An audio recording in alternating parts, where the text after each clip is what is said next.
Assalamualaikum warahmatullahi wabarakatuh. Halo teman-teman, selamat datang di video praktikum 1 metode penangkapan ikan.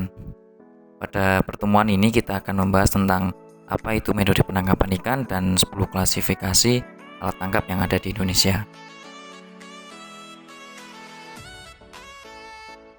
Apa itu metode penangkapan ikan? Metode penangkapan ikan yaitu suatu cara atau strategi yang digunakan dalam operasi penangkapan ikan yang tidak sedang dibudidayakan, guna mendapatkan hasil yang optimal secara efektif dan efisien, sesuai dengan fungsi dari alat tangkap ikan yang digunakan. Nah, dalam metode penangkapan ikan, secara umum terdapat beberapa tahapan, yaitu ada persiapan, setting, dan hauling. Tahapan pertama adalah tahapan persiapan. Nah, pada tahap persiapan ini biasanya nelayan mempersiapkan meliputi alat tangkap, surat izin, bahan bakar, bekal, umpan, balok es, dan lain sebagainya. Kemudian yang kedua adalah tahapan setting, yaitu tahap pemasangan atau pengoperasian alat tangkap ketika berada di laut. Biasanya pada tahap setting ini terdapat swacking time atau waktu tunggu pada alat tangkap yang bersifat pasif seperti alat tangkap pancing. Ketiga adalah tahapan hauling, yaitu proses pengangkatan alat tangkap beserta hasil tangkapannya. Nah, selanjutnya kita akan membahas materi terkait 10 klasifikasi alat tangkap yang ada di Indonesia. Jadi, menurut Kepmen nomor 6 tahun 2010, terdapat 10 penggolongan alat penangkapan ikan di wilayah Pengelolaan Perikanan Negara Republik Indonesia atau biasa disingkat WPPNRI. Nah, 10 penggolongan tersebut antara lain adalah jaring lingkar, pukat tarik, pukat hela, penggaruk, jaring angkat, alat yang dijatuhkan, jaring insang, perangkap, pancing, dan terakhir adalah alat penjepit dan melukai. Oke, nanti kita akan bahas satu persatu. Klasifikasi pertama, kita membahas tentang jaring lingkar. Jaring lingkar merupakan alat penangkapan ikan yang mempunyai prinsip penangkapan dengan cara melingkari gerombolan ikan sasaran tangkap, menggunakan jaring yang dioperasikan dengan perahu atau kapal, serta didukung sarana alat bantu penangkapan untuk mendukung pengoperasiannya. Desain dan konstruksi jaring lingkar biasanya disesuaikan dengan target ikan tangkapan yang dikehendaki. Umumnya, hasil tangkapannya adalah ikan pelagis kecil. Jaring lingkar dibedakan menjadi 2 jenis. Pertama, ada jaring lingkar dengan tali kerut. Pada jenis jaring lingkar dengan tali kerut, dibedakan lagi menjadi jaring lingkar 1 kapal dan 2 kapal. Perbedaannya hanya pada saat pengoperasiannya, yaitu ketika mengelilingi daerah penangkapan menggunakan 1 kapal atau 2 kapal. Pengoperasian jaring lingkar menggunakan 2 kapal memiliki kelebihan, yaitu waktu pengoperasian alat tangkap dapat lebih cepat, tetapi kekurangannya ialah biaya operasional atau biaya bahan bakar akan lebih besar. Kemudian, untuk jenis yang kedua, ada jaring lingkar tanpa tali kerut, atau biasanya disebut dengan lampara. Jaring lingkar biasanya menggunakan alat bantu pengumpul berupa rumpon dan lampu celup bawah air atau lacuba yang berfungsi untuk menarik perhatian ikan agar berkumpul di sekitar rumpon atau lacuba. Selanjutnya kita ke klasifikasi alat tangkap yang ketiga, yaitu pukat hela atau yang sering disebut dengan trawl. Pukat hela atau trawl yaitu alat penangkapan ikan berkantong dengan pembuka mulut jaring yang dioperasikan dengan cara dihela di belakang atau di sisi kapal yang sedang berjalan. Jadi, kalau pukat tarik tadi dioperasikan ketika kapal berhenti atau labuh jangkar dan tanpa pembuka mulut jaring. Sedangkan pada pukat hela dioperasikan dengan cara dihela atau ketika kapal sedang berjalan dan menggunakan pembuka mulut jaring. Pukat hela dibedakan menjadi 3 jenis, yaitu ada pukat hela dasar atau bottom trawl. Jadi, pukat hela ini dioperasikan di dasar perairan. Kemudian ada pukat hela pertengahan atau mid water trawls. Jadi, pukat hela ini dioperasikan di pertengahan perairan. Maksud dari pertengahan ini kedalamannya ya. Kemudian ada Pukadhala kembar berpapan atau outer twin trolls. Jadi Pukadhala ini ketika dioperasikan ada 2 jaring atau kembar. Dan yang terakhir yaitu Pukadorong, di mana Pukadorong ini dioperasikan dengan cara didorong menggunakan perahu. Nah, pada troll juga terdapat alat bantu penangkapan antara lain ada winch yang berfungsi sebagai alat penarik tali selambar yang digunakan pada saat hauling. Lalu ada bobin. Bobin ini mirip seperti roda yang berfungsi untuk memudahkan penarikan jaring dan agar jaring tidak bersentuhan langsung dengan dasar perairan. Selanjutnya kita ke klasifikasi alat tangkap yang keempat yaitu penggaruk. Penggaruk atau dredges merupakan alat penangkapan ikan berbingkai kayu atau besi yang bergerigi atau bergancu di bagian bawahnya, yang dilengkapi atau tanpa jaring dan bahan lainnya. Alat ini dioperasikan dengan cara menggaruk dasar perairan. Penggaruk dibedakan menjadi 2 jenis, yaitu penggaruk berkapal dan penggaruk tanpa kapal. Hasil tangkapan penggaruk biasanya berupa kerang-kerangan dan biota lainnya. Selanjutnya kita menuju klasifikasi berikutnya, yaitu ada jaring angkat. Yang harus kita garis bawahi, jaring angkat merupakan alat penangkapan ikan yang berbentuk segi 4, berbingkai bambu, menggunakan bahan jaring, serta dioperasikan dengan cara dibenamkan lalu diangkat saat mendapatkan hasil tangkapan. Oke, sekarang kita lanjut ke jenis-jenis jaring angkat. Jadi jaring angkat itu dibagi menjadi 3. Ada anco, ada jaring angkat berperahu, dan juga yang terakhir ada bagan tancap. Yang pertama itu ada anco. Jadi anco ini dioperasikan menggunakan tangan. Dan konstruksinya ini sama seperti jaring angkat pada umumnya. Yang membedakan dengan jenis lain itu ada daerah pengoperasiannya. Jadi anco ini dioperasikan di pesisir perairan. Dan selanjutnya ini kita ada jaring angkat berperahu. Dari namanya aja mungkin kita udah paham ya. Kalau jaring angkat ini menggunakan perahu. Nama juga jaring angkat berperahu, jadi menggunakan perahu. Dengan prinsip yang sama sebelumnya. Yang membedakan adalah konstruksi tambahan seperti roller untuk membantu pengangkatan hasil tangkapan. Dan juga jaring angkat berperahu ini dibagi menjadi 2. Yang pertama ada bagan berperahu, di mana alat tangkap ikannya itu diletakkan di bawah perahunya. Sedangkan pada bau keami di samping kanan ya, alat tangkap ikannya itu diletakkan di samping ya. Bedanya cuma 2. Bedanya cuma 1 maksudnya. Kalau misalkan bagan berperahu itu di bawah alat tangkapnya, sedangkan kalau bau keami itu di sisi kanan atau sisi kiri atau di kedua-duanya. Seperti itu. Yang terakhir adalah bagan tancap, di mana rangkaian bambu dipasang secara menetap di perairan. Dapat kita lihat di gambar, jaring diletakkan di bawah bagan, sedangkan di atas bagannya terdapat rumah. Sekarang kita lanjut ke klasifikasi alat tangkap selanjutnya. Itu ada alat yang dijatuhkan. Secara konstruksi, jala tebar terbuat dari jaring pastinya, dan terdapat pemberat di tepi-tepinya dan dioperasikan dengan cara dilempar. Dan jenis-jenis falling gears itu ada 2 macam. Yang pertama ada jala jatuh berkapal. Jadi prinsip dan konstruksi alat tangkapnya masih sama, namun jala ini dioperasikan di atas kapal dan di perairan yang jauh. Yang kedua itu ada jala tebar. Nah, jala tebar ini dilakukan di perairan yang dangkal atau di tepi perairan seperti sungai. Selanjutnya, kita ke klasifikasi alat tangkap yang ke-7, yaitu jaring insang atau biasa disebut gillnet.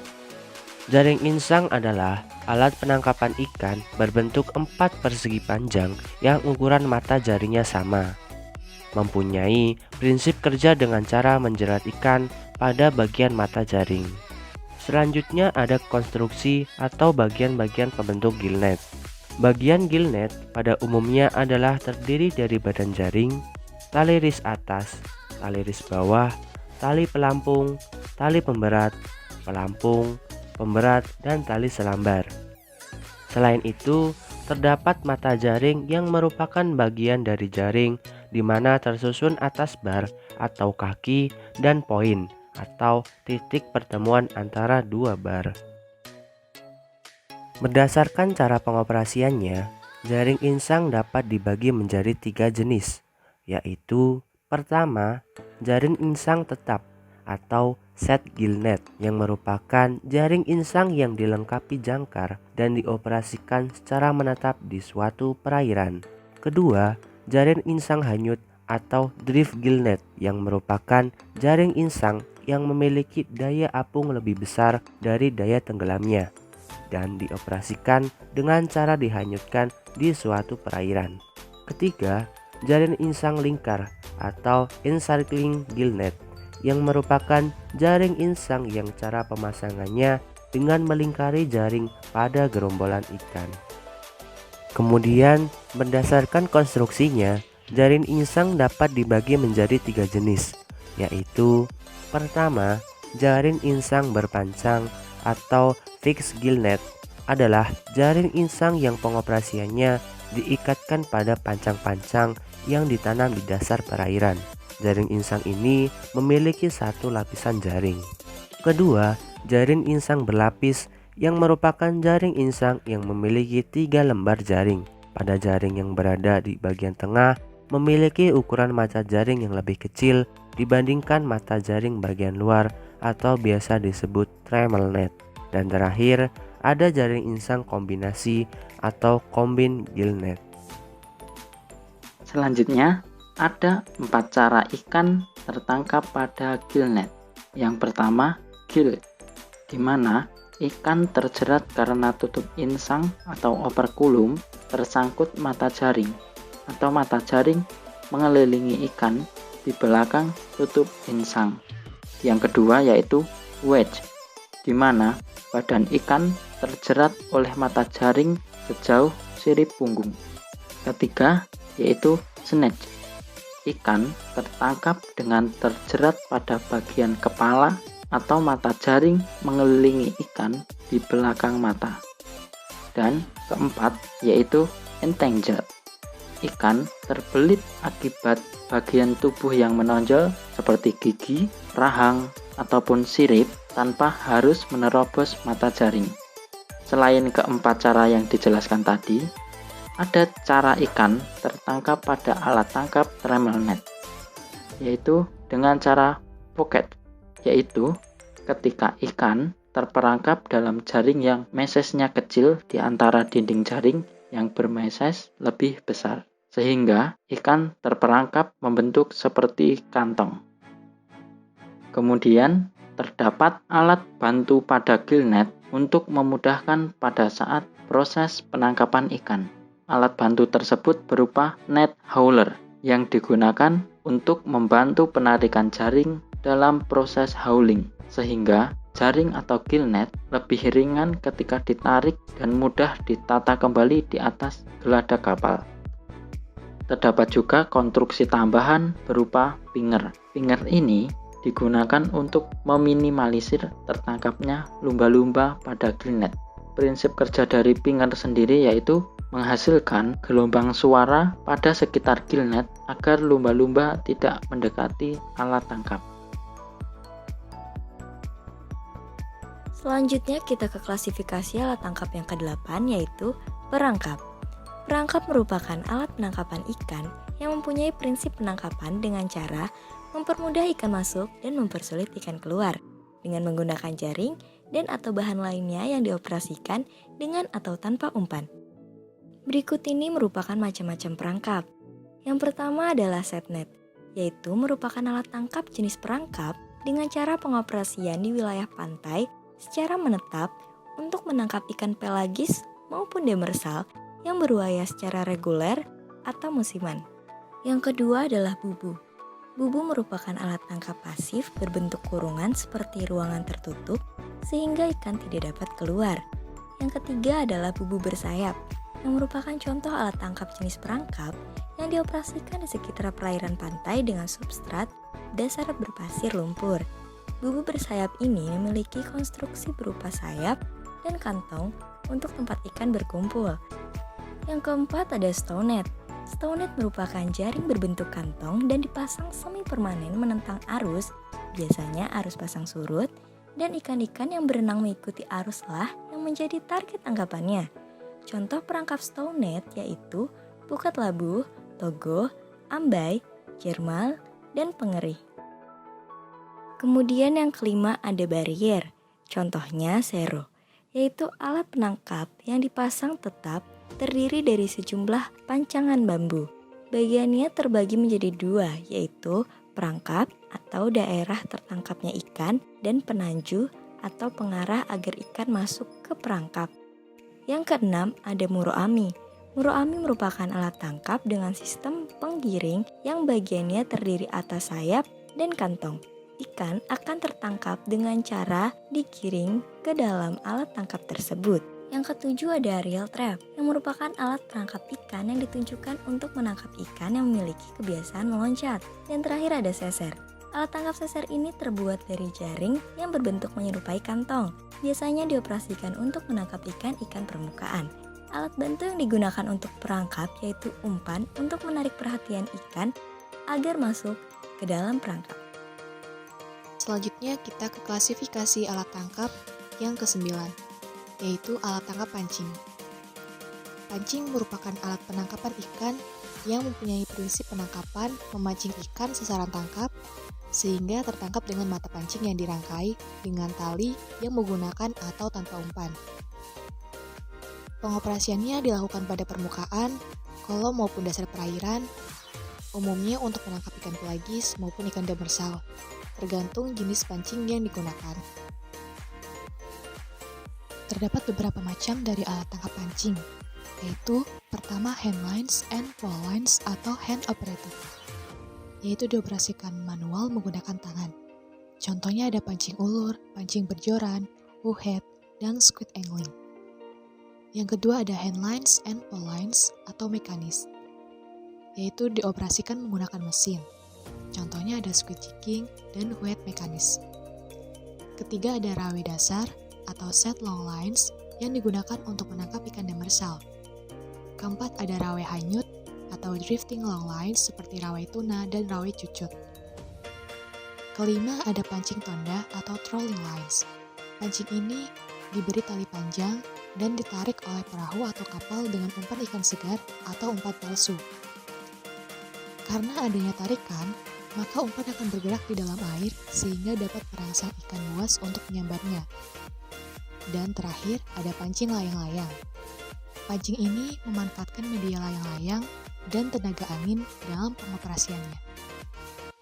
Berikut ini adalah bagian-bagian mata pancing, yaitu ada eye, seine, barb, tip, bend, get, throat, and point.